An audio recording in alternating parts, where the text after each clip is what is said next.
Hello, so today we are going to see what is statistical distribution. What does the statistical distribution mean? What is its importance and various types of statistical distribution that are used in real life. Okay, so first thing, let us understand that what does the statistical distribution mean. So as I have written here, that statistical distribution, also known as the probability distributions.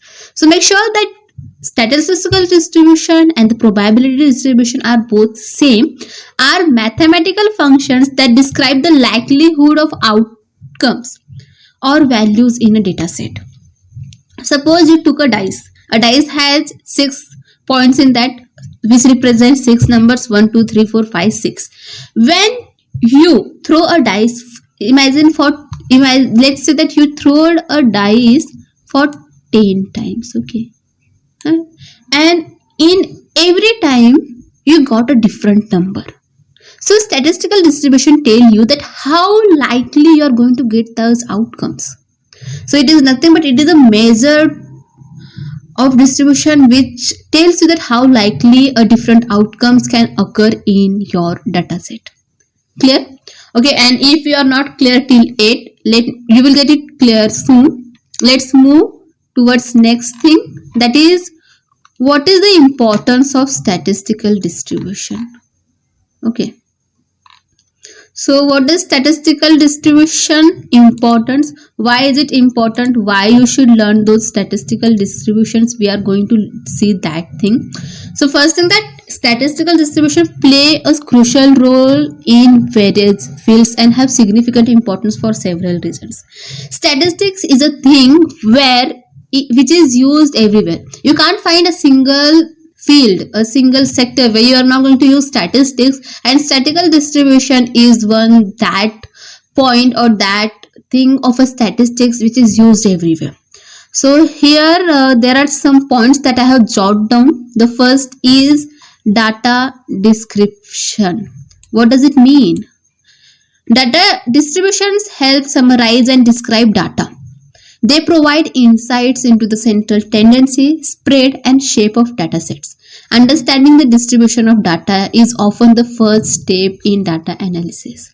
You want to do a data analysis, right? You have taken the past data and you are trying to see the common things in that. You want to see that what is the central tendency in this data. You want to describe that data. You want to see how spread it is, what is the shape of those data sets. So how can you see all those things? With the help of statistical distributions. Suppose you have a business and you have collected the data from the last 10 months or from the last 1 year, and now you have to see that how does your sale goes. From that sale, from those data, you can see that what type of graph or what behavior does your sales do. What behavior does your sales shows in the past data, and from that basis you can predict your future. You can predict whether you have to bring new clothes or new thing, or whether you should introduce a new thing in your business or not. So data description, you can easily take out your data description with the help of statistical distributions. Next thing is, it helps in probability modeling. What does modeling mean? What do you mean by modeling? What I said now, right now, suppose you have a business and you have collected the data from the last 10 years. So further, what you have to predict? You have to predict that in future whether you have to introduce a new set of things in the business or not. So how can you make the model of that? With the help of statistical distribution. Distributions serve as mathematical models for random variable. They allow us to make probabilistic predictions and calculate probabilities associated with specific outcomes. This is vital in decision making and risk making assessment. It simply means that suppose you have predicted properly that whether you have to introduce a new thing or not. In that, when you have predicted properly, you minimizes your risk and you take a perfect decision. So statistical distribution help you with this. The next thing that it helps in making inferences and hypothesis testing. I hope that you are aware of what does a hypothesis testing means, and a statistical distribution help you with that too. Distributions are fundamental in statistical inferences. When testing hypotheses or making statistical distributions, we often compare sample statistics to the expected distribution under certain assumptions, like the normal distribution for large samples. This helps us determine if observed differences are statistically significant or not. In hypothesis testing, what we do, suppose you want to prove or you want to make an estimation, that you have an estimation that men are on average taller than women. Okay, you have this thing in your mind, you have this estimation in your mind. So this is what it is, your expected distribution, that men on average are taller than women, right?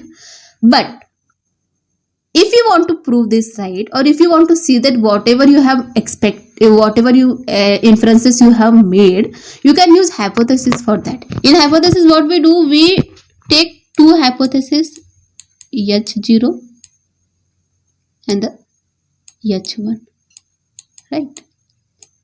H1 also known as alternative hypothesis, and H0 is known as null hypothesis. What your H1 hypothesis will be, what, that men are on average taller than women, and your null hypothesis will be opposite of alternative hypothesis, that men are on average not taller than women. So what you want to do, you want to reject this. Okay, why? Because this is your inferences, your expected distribution is this, and this is your test. Okay, this is the test, that on the basis of test you are going to see that whether your inferences is right or wrong. Okay, so how can you do this? With the help of statistical distributions. You are going to make the use of probability distribution to see that your inferences is right or wrong. Got it? The next is it helps in parameter estimations. Okay, in many cases we use sample data to estimate parameters of a distribution. Example, mean and standard deviation for the normal distribution. Okay, these estimates are essential for modeling and predictions. Okay, so now you might have understood that what does model and prediction means. Prediction is nothing but, and modeling is nothing but the decisions that we are going to take for the future, finished. But suppose you want to take out the mean and standard deviations or other factors in that. How can you take it out? With the help of statistical distributions. Got it? Statistical distribution is help in machine learning. Okay, so in making machine learning algorithms, in making machine learning models, statistical distribution plays a very important role. Okay, so if you are learning machine learning, you are doing machine learning study, it is very important that you should know statistical distribution too. It even helps in quality control. In manufacturing and quality control, understanding the distribution of measurements helps identify defects and maintain product quality. Control charts based on distribution are used to monitor and improve processes. As I have said, that if you have a business, let's say, and you have a product, okay, so with the help of probability distribution, you can see that how loved your product is in the market, whether people are enjoying your product or they are not enjoying your product, whether they are happy, satisfied with the product, or they are not satisfied with their product. If they are not satisfied, you are going to make some changes, or you are going to bring something new, some offers, so that people get attracted towards your product, right? And if your customers are satisfied with that, you can increase your sales. So statistical distribution helps in quality control. It controls the quality of your businesses, it controls the quality of your project, it controls the quality of your work.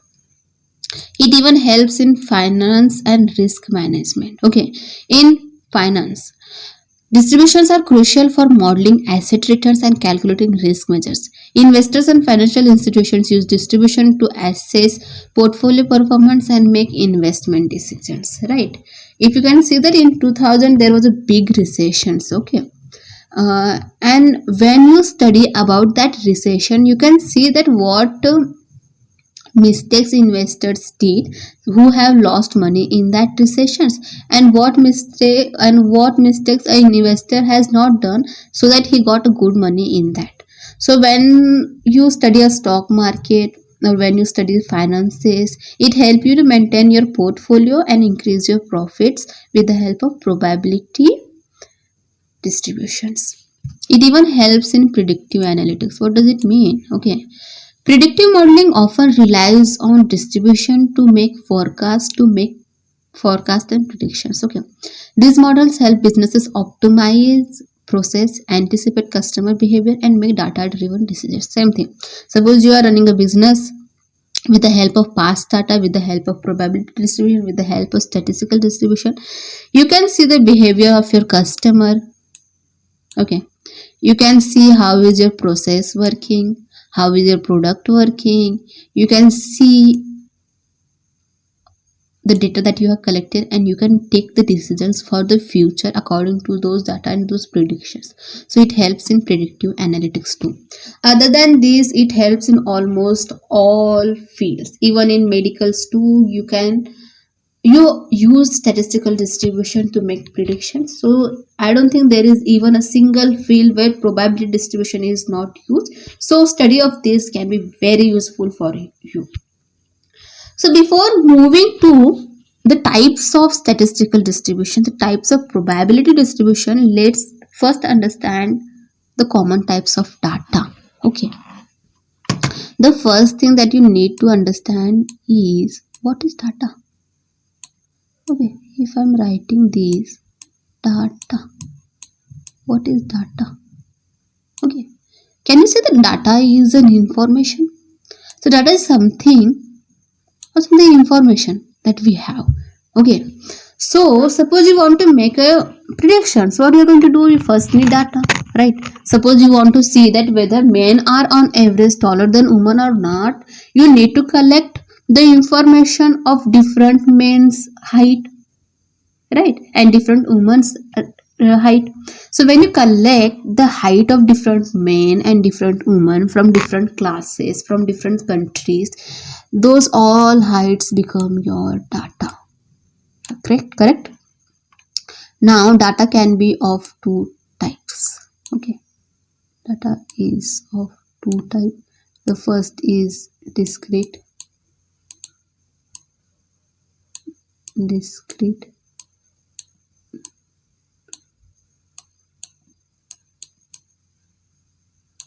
the second is continuous.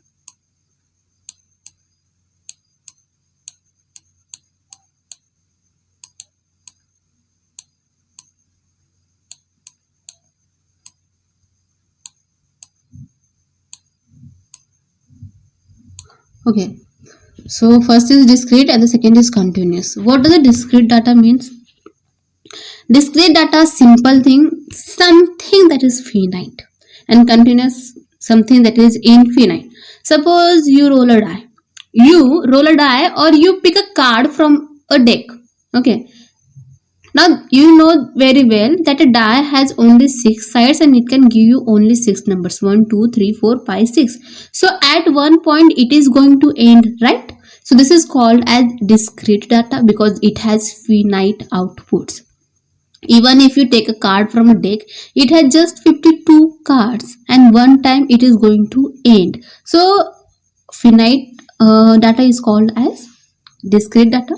And what does continuous data means? Continuous means infinite. Okay, suppose you decided to collect the height of a person. Okay, now the height of a person can be anything. Okay, you can't just say that a height of a person can be from 150 centimeter to 170 centimeter. It cannot exceed. This is the wrong inference that you can make. If you calculate the weight of a person, you can't just say that a person age can be 40 kg to 60 kg. It can be lower to, it can be higher to, or it can be in between where you will calculate 40 kg 200 grams, 40 kg 20 grams, right?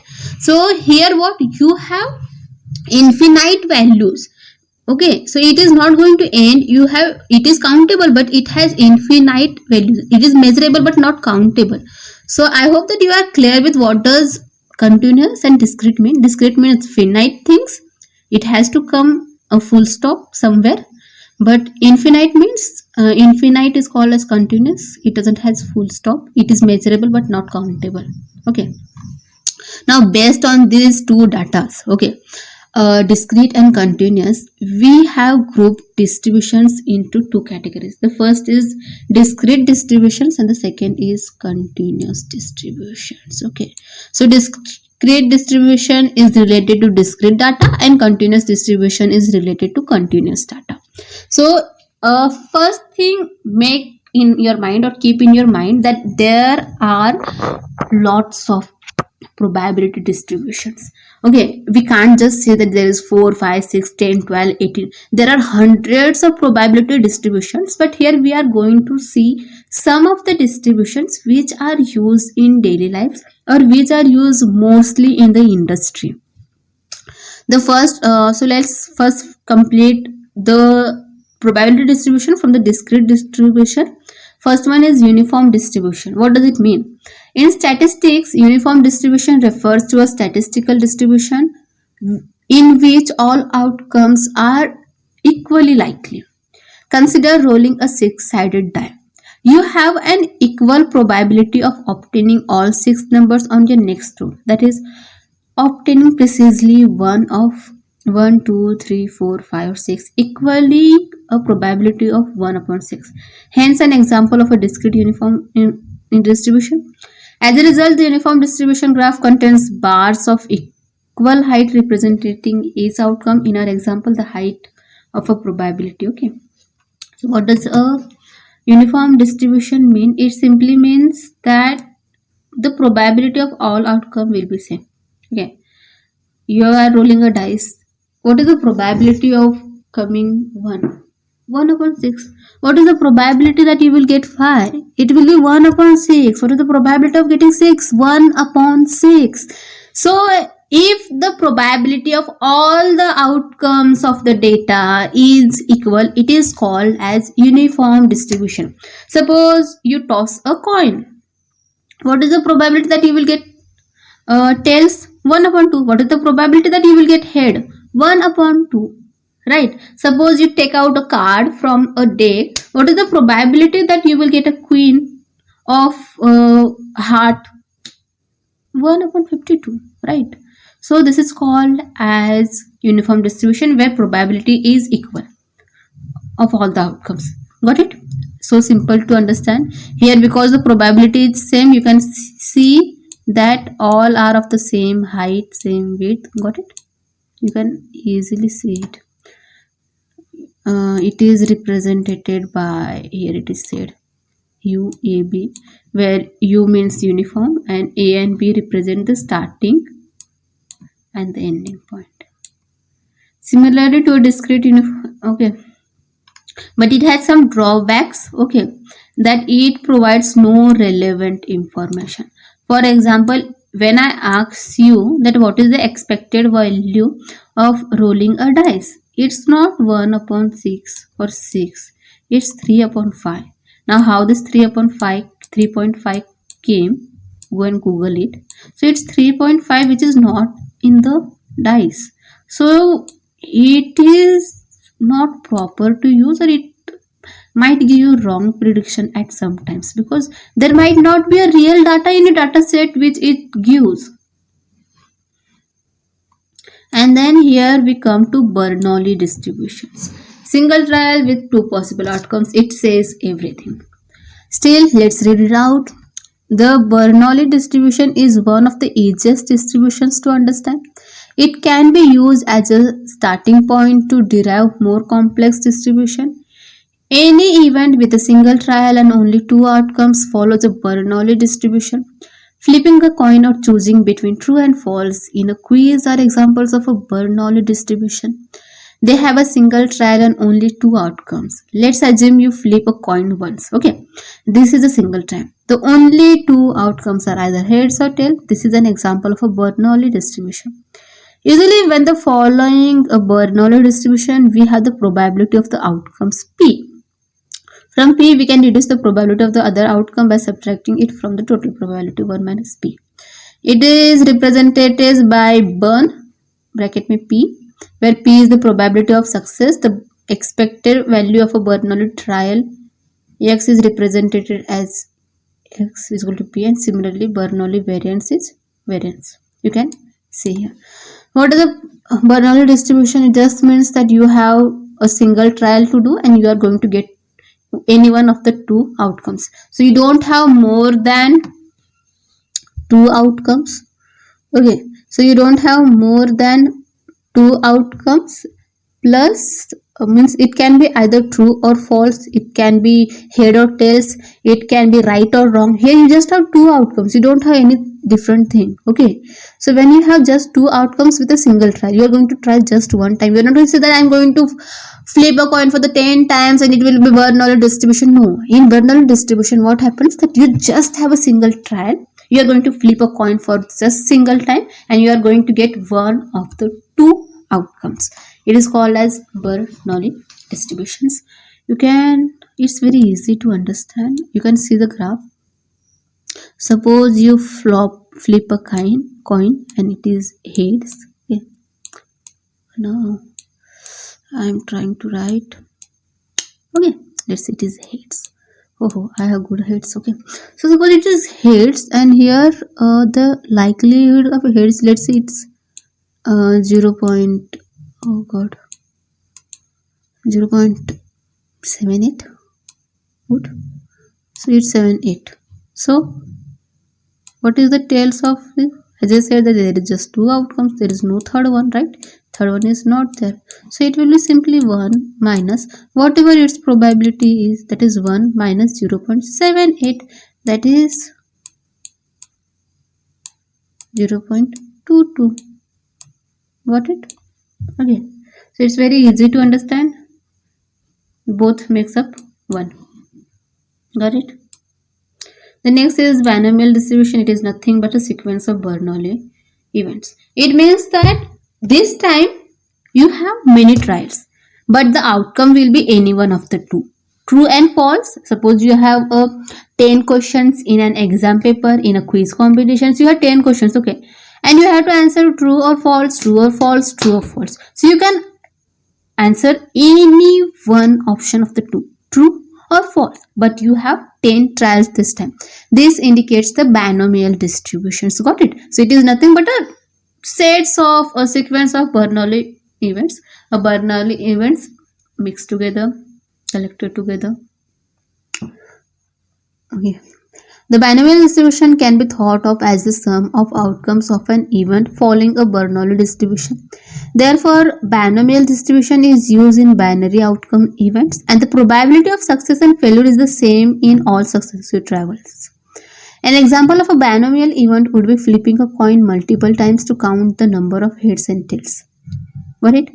Flipping a coin multiple times to count the number of heads and tails. You are going to flip coins and coin for multiple times, maybe 10 times, 20 times, 2 times. Let's see the difference between binomial and Bernoulli distributions. The difference between these distributions can be explained through an example. Okay, consider you are attempting a quiz that contains 10 true or false questions. Trying a single true or false question would be considered as Bernoulli. If you are giving just one, it will be Bernoulli distribution, but if you are giving 10, then it will be binomial distribution. Okay, given multiple trials, each of them is independent of the other trial. The one question will not affect the other question, the one quiz will not affect the other quiz, the one toss will not affect the other toss. Okay, the outcome does not affect the other trials. Each trial can lead to just two possible results, either true or false, winning or losing, P or 1 minus P. A binomial distribution is represented by B, N, which means that number of trials, and P means probability of success in a single trial. A Bernoulli distribution can be shaped as a binomial trial as B, but because it has single trial, it has only one trial. The expected value of a binomial trial is the number of times a success occurs. X represented this. Expected values can be written like this or can be calculated like this. Variance can be calculated like this. So if you want to check the binomial distributions, this is the formula. You can see the binomial of X. You are going to write the number of trials. Okay, you are going to write the X. Here it is probability. Got it? This formula you can use to take out your binomial distribution data.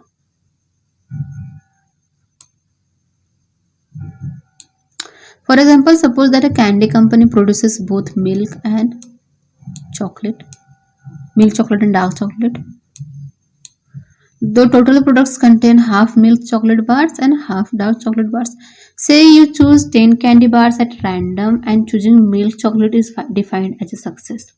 The probability distribution of the number of success during these 10 trials with probability is equal to 0.5 shown here is the binomial distribution graph.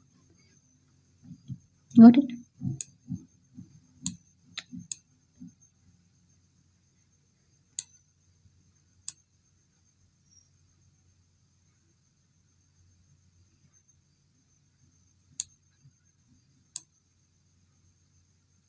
This is how your graph looks for binomial distribution. Okay.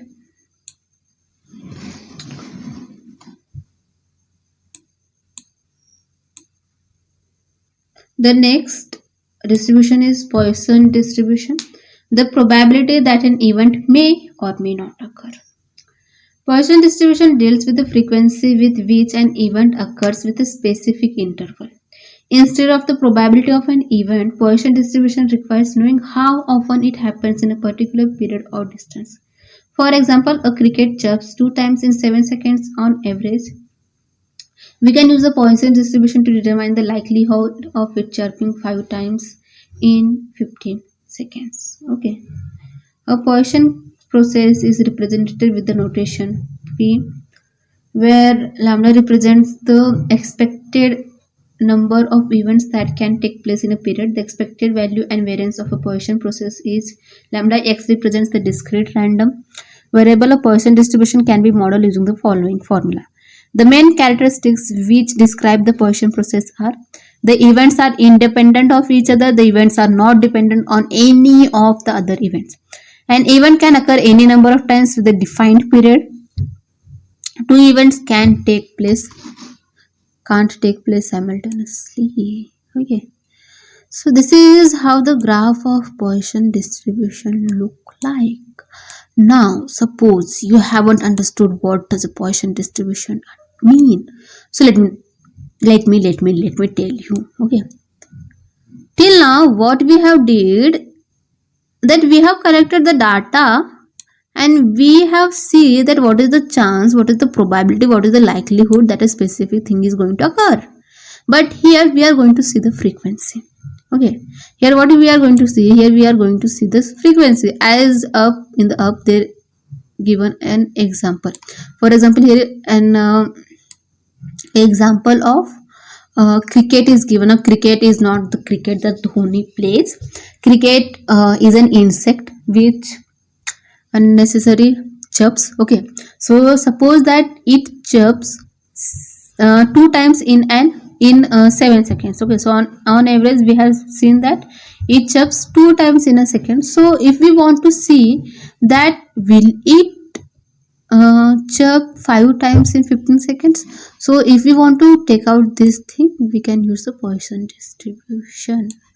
For an example, if you have a shop cloth and you have estimated that on an average per day you sell 5 dresses. Okay, so in this distribution you can check that in 5 days whether you are able to sell that 27 dresses.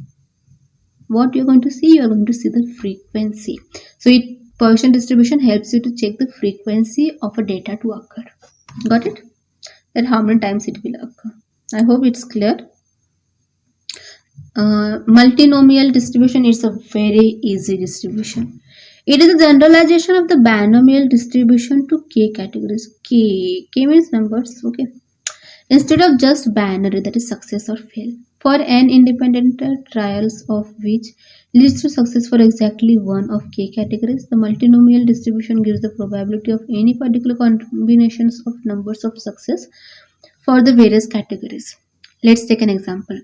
A multinomial distribution models the probability of counts of each side for rolling a k-sided die n times. Let me explain you with an example. Okay, till now what we have studied, that suppose you roll a dice. Okay, you roll a dice and you want to see that whether you will get 3 or not. So here what is your outcome?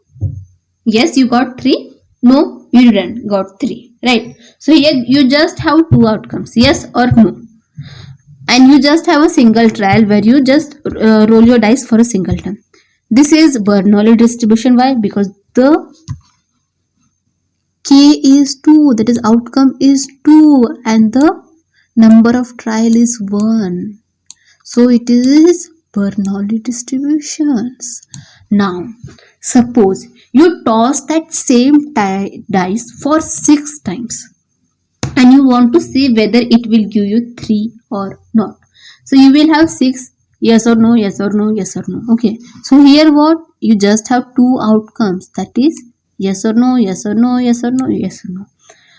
But the number of trials is more than 1, so it is called as binomial distributions. And suppose if you have more than 2 outcomes but the trial is just 1, it is called as categorical distributions. For example, you have rolled a dice and you want to see 1, 2, 3, 4, 5, 6, what is going to come. This is called as categorical distribution. But suppose, but the trial is just once, okay, you're going to roll the dice for a 1. But suppose here what, you have more than 2 outcomes. You have 1, 2, 3, 4, 5, 6 outcomes, and here the number of trials is also more than 1, and then it is called as multinomial distribution. You roll a dice for 6 times and you want to see that what is going to come for the more, or what did it gives. It is called as multinomial distributions. I hope it is very clear that when you roll a dice for a single time and you see whether it will give 3 or not, it is Bernoulli distribution. When you roll a dice for 6 times and you want to see that whether they will give 3 or not, it is called as binomial distributions. When you roll a dice for a single time and you want to see that what it will give, it is called as categorical distribution. And suppose you roll a dice for 6 times and you want to see that what it will give, it is called as multinomial distribution. I hope it is very clear. The next thing that we are going to see is geometric distribution. In the probability of the number of trials needed to get the first success in repeated independent Bernoulli trials. Okay, it is the probability of the number of trials needed to get the first success in repeated independent Bernoulli trials. The geometric distribution can also be defined as a number of failures before the first success happens. The geometric distribution is an appropriate model if the following assumptions are true. The phenomenon being modeled is a sequence of independent trials. There are only 2 possible outcomes for each trial, often designed success or failure. The probability of success P is the same for every trial. Okay. Didn't understood? No problem. I am going to explain you with this. Suppose what, you toss a coin. Okay, coin. You toss a coin and you want to see whether it will give you a tail or not. So it will be yes or no. Now suppose you want a tail. So geometric distributions, that how many times you have failed to get one yes. Okay, whether you needed 6 trials to get one yes, or whether you got it in just one. Okay, suppose you roll a dice and you want to see that whether it will give you 3 or not. Okay, so it measures that how many trials it took you to get that 3. I hope you are very clear. You can see that geometric distribution is something like this. It gives this type of graph where it measures that what is the probability of getting this. I hope you are clear with discrete. Now I have told you earlier too, and I'm telling you again that there are lots of probability distributions which a person cannot learn in a single life. So here we are just going to see some of the probability distributions which are important and used in the industry. Okay, so with these 6 distributions we have finished our discrete distributions types, and we are going to start with the continuous distributions. Okay, so the first now, as I have told you before, that continuous distribution means distribution that is based on continuous data. Continuous data means something that is infinite. The first one is normal distribution, symmetry distribution of values around the mean. Okay, what does it mean? No worries, we will study it. Normal distribution is the most used distribution in data science. That is the reason that you should understand the normal distribution in the most good way. In a normal distribution graph, data is symmetrically distributed with no skew. When plotted, the data follows a bell shape. Can you see that it gives you bell? Now just you have to ring it in front of a temple. Okay, so it gives you a bell curve. Okay, it gives you a bell curve, you can see. Okay, so it gives you a bell curve with two tails outside. Okay, when plotted, the data follows a bell shape with most values clustering around a central region and tapering off as they go further away from the center. The normal distribution frequently appears in nature and life in various forms. For example, the scores of a quiz follow a normal distribution. Many of the students score between 60 and 80 as illustrated in the graph below. Of course, students with scores that fall outside this range are deviated from the center. Okay. So from this graph, what we can see that most of the data falls between 70 and 80. So when it comes to normal distribution, we can easily see that most of the data are collected in the center, and the data gets less as it goes away from the center. Okay, so there is less amount of data, less amount of probability, less amount of frequency as it goes away from the center part. One more thing that you need to see when you are seeing the normal distribution along with this bell curve, that in normal distribution the mean, median and mode all are same. Okay, mean, median and mode are of the equal same value because they are symmetric. Okay, they are all condensed at the center level, and the p that and here mean is equal to 0, and the variance, that is variance here is equal to 1. Standard deviation is 1 and the mean is 0, is called as normal distribution.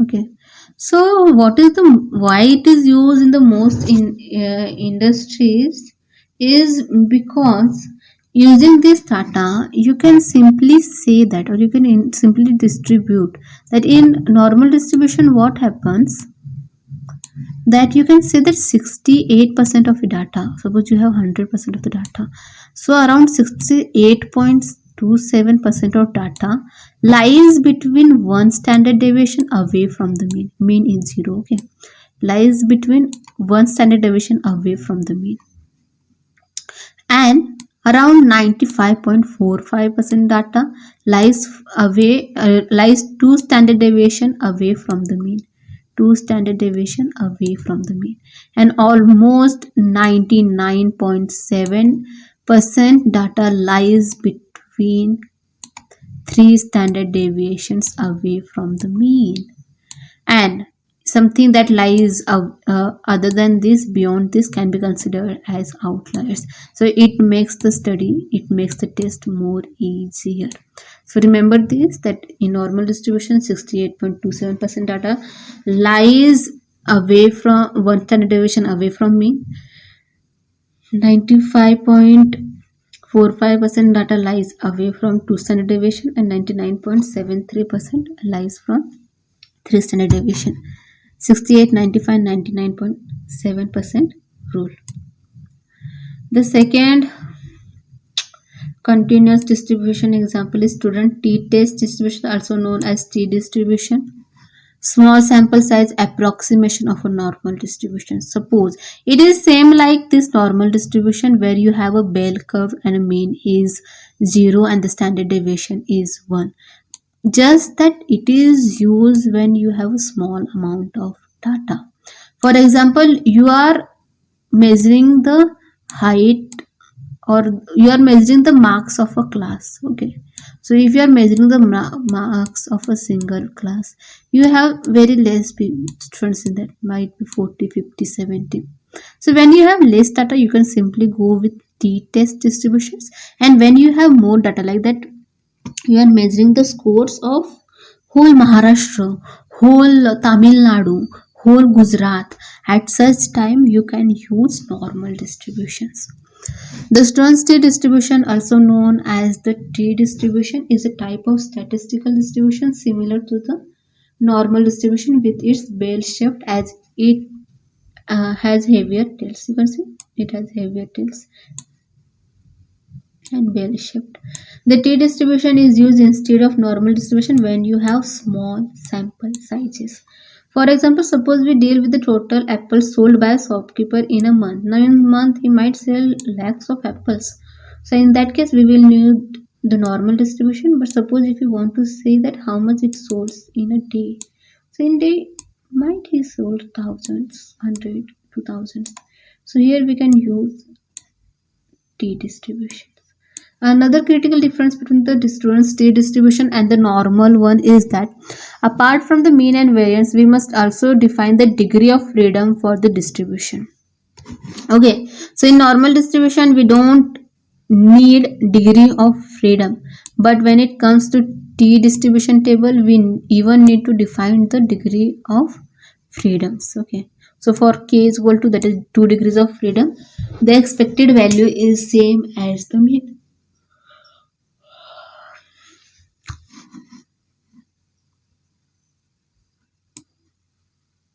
You can check it out.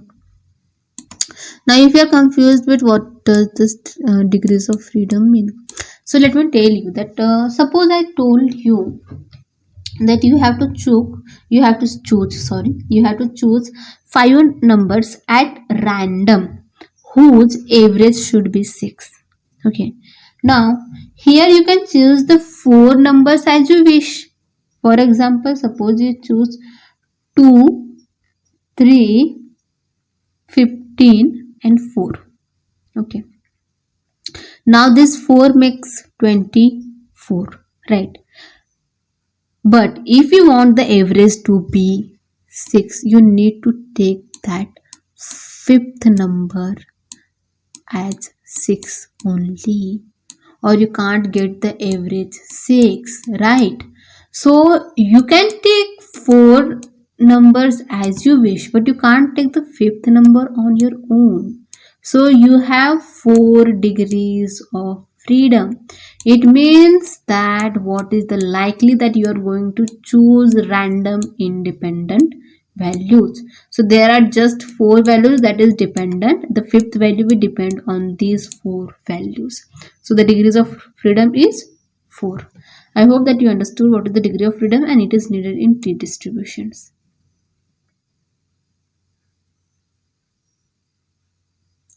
The next is exponential distribution. What does it mean? Okay, model elapsed time between 2 events. It is very interesting. Exponential distribution is one of the widely used continuous distribution. It is used to model the time taken between different values. For example, in physics, it is often used to measure radioactive decay. In engineering, to measure the time associated with receiving a defective part on a assembly line, and in finance to measure the likelihood of the next default for a portfolio of financial assets. Another common application of exponential distribution is survival analysis, expected life of a device or machine. The exponential distribution is commonly represented as exp and in that lambda, where lambda is the distribution parameter, often called as the rate parameter. We can find the value of lambda by the formula 1 upon mean, where mean is u is the mean. Here standard deviation is the same as the mean, which means that mean and standard deviation is same. Gives the variance size 1 upon lambda 2. Okay.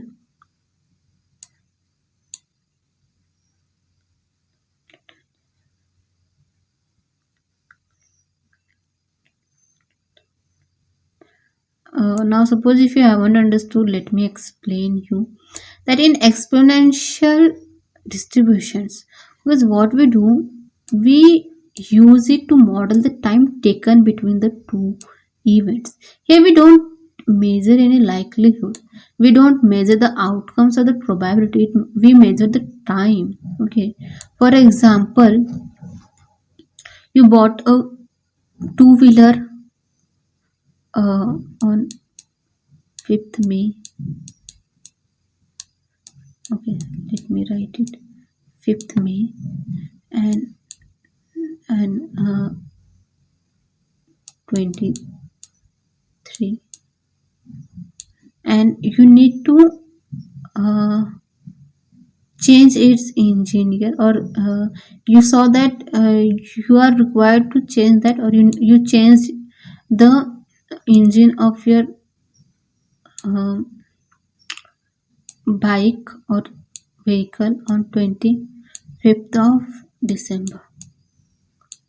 Okay, so it measures that how much time does an engine work, or how much time did you require to change an engine. Okay, so you can see that almost 7 months you require.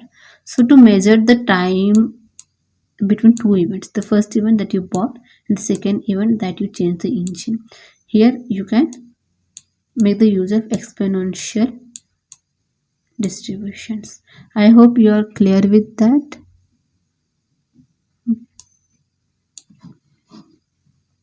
This is it, just you are going to check the time between first event and the second event.